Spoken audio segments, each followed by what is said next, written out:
August 2025 update with your Iraqi news intro, written entirely in paragraph form without headings.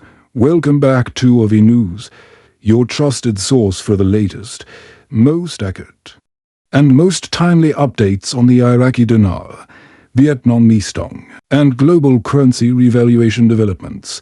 If you've been waiting for that one piece of undeniable, official evidence that Iraq is moving forward with a revaluation and a new exchange rate, then today's update might be the moment you've been anticipating for years. This isn't a rumor, it's not hearsay, and it's not just another piece of chatter from a bank insider or a speculative guru.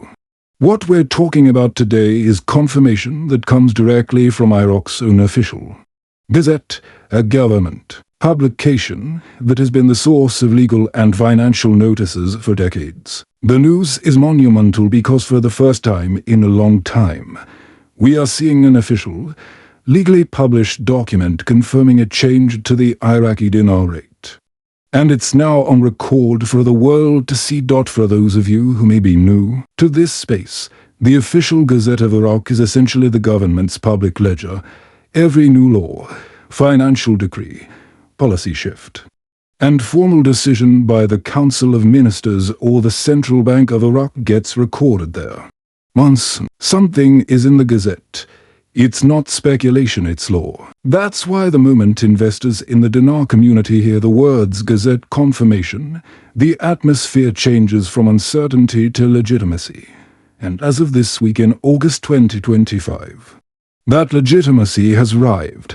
According to the most recent publication, Iraq has indeed recorded and confirmed a new exchange rate for the Iraqi dinar, and the details are sending waves through both the domestic economy and international financial circles.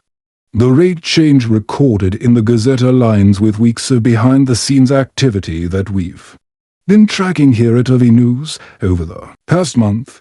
There have been unusual movements of large cash shipments into Iraq from foreign accounts, adjustments to bank reserve requirements, and the activation of new currency handling protocols in several of Iraq's largest commercial banks. In addition, we've seen the Iraqi parliament push through legislative packages aimed at attracting foreign investment, repatriating overseas funds, and solidifying trade agreements with key partners in the Middle East, Europe, and Asia.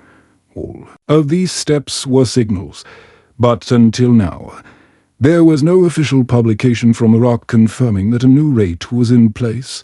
Now we have that confirmation. The significance of this cannot be overstated. In the past, we've seen rates fluctuate on back-end bank screens. We've heard reports from certain global exchanges, and we've even seen leaked memos suggesting impending changes. But those were always susceptible to being explained away as testing, glitches, or unauthorized leaks. The Gazette is different. It's the legal backbone of Iraq's financial and governmental decisions. It's printed there, it's binding, and every domestic bank, business, and financial institution in Iraq must act in accordance with it. This means the new rate is no longer a secret or a hypothetical, it's the law of the land. From what has been made available through translations of the Gazette entry, the new dinar rate reflects a substantial appreciation compared to the program rate Iraq has operated under for years. While the exact numbers have been carefully guarded from premature disclosure in the international market, domestic transactions inside Iraq are already being processed at the updated rate. This is a massive shift because for decades, the Iraqi dinar has been artificially suppressed, tied to internal fiscal policies and external constraints imposed after the Gulf War and subsequent conflicts. This move represents not only a financial recalibration, but a political statement and assertion that Iraq is stepping back into the international arena as a sovereign economic force. Sources inside Baghdad are reporting that this new rate publication came after weeks of coordination between the Central Bank of Iraq, the Ministry of Finance, and international financial oversight bodies. There is strong evidence that the International Monetary Fund (IMF) and the World Bank have been involved in consultations, providing technical support and ensuring that the rollout of the new rate does not destabilize Iraq's banking sector. Iraq has been under immense pressure to reform its monetary policy as part of its broader economic diversification plan, and this rate change is likely the keystone in that strategy. Let's remember that over the past year, Iraq has been strengthening its oil-based revenues, expanding its natural gas exports, and signing infrastructure development contracts worth billions with both Western and Eastern partners. These moves have given the country a more stable revenue base, allowing them to support a stronger currency. In parallel, the government has been aggressively tackling corruption within its financial sector, cracking down on black market currency dealers and introducing digital banking systems to increase transparency. All of these reforms were prerequisites for what we are seeing today: the ability to introduce a higher dinar rate that can be sustained in the long term. Investors around the world are now in high alert mode already. Reports are emerging that banks in certain regions are adjusting their foreign exchange systems to reflect the possibility of the new Iraqi rate going international. We've received credible information that at least two major US banks have tested transactions at a rate much higher than the old program rate. Although these transactions have been confined to internal systems and select accounts, historically, these kinds of tests often precede the public release of the rate, as systems must be stress-tested to handle the sudden influx of transactions that will occur once the rate is live globally. It's also important to address the timing here. Publishing the new rate in the official Gazette in August 2025 is strategic. Iraq's fiscal year aligns closely with the global financial calendar, and implementing the new rate now gives them time to adjust before year-end economic reporting. It also positions them advantageously for upcoming OPEC negotiations and trade deals with neighboring countries. Many analysts believe that this timing was coordinated to maximize the economic impact and minimize the risk of speculative attacks on the currency. On the ground in Iraq, the reaction has been one of cautious optimism. Ordinary citizens, many of whom have endured years of economic instability, are now seeing the value of their local currency increase in real terms.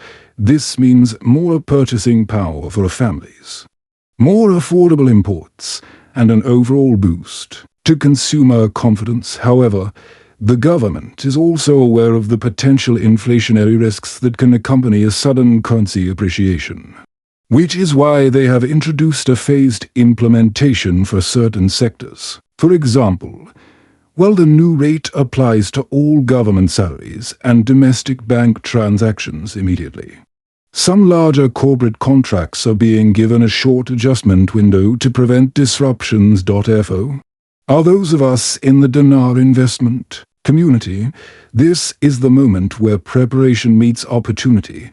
Many have been holding their currency for years, even decades, waiting for a day like this. However, it's crucial to understand that while the Gazette confirmation is a major milestone, there may still be steps before we see the full international tradability of the new rate. Iraq will likely coordinate with foreign central banks, SWIFT systems, and major exchanges before the rate is fully live globally.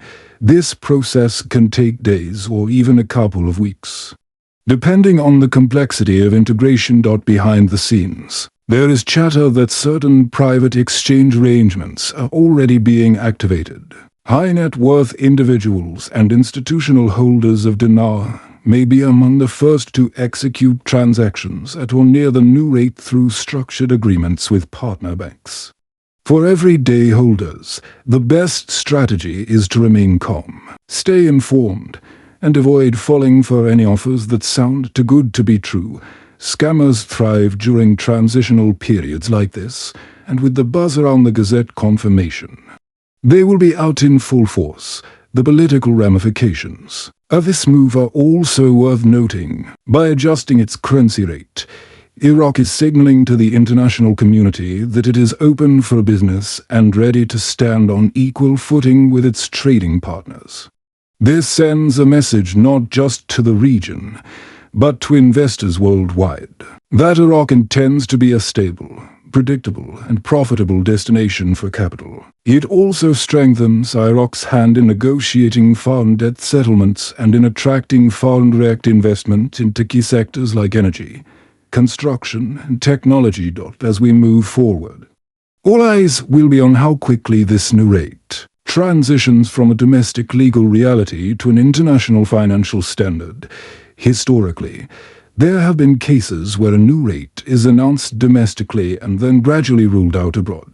However, with the rapid digitization of global banking systems and Iraq's own recent technological upgrades, there is a possibility that this transition could happen faster than expected. The fact that Iraq has published this in the Gazette now suggests that most of the groundwork is already in place. Over the coming days, Avi News will be monitoring multiple sources to track any signs of rate updates appearing on international currency XC and platforms, forex trading systems, and bank foreign exchange rate tables. We will also be keeping a close watch on statements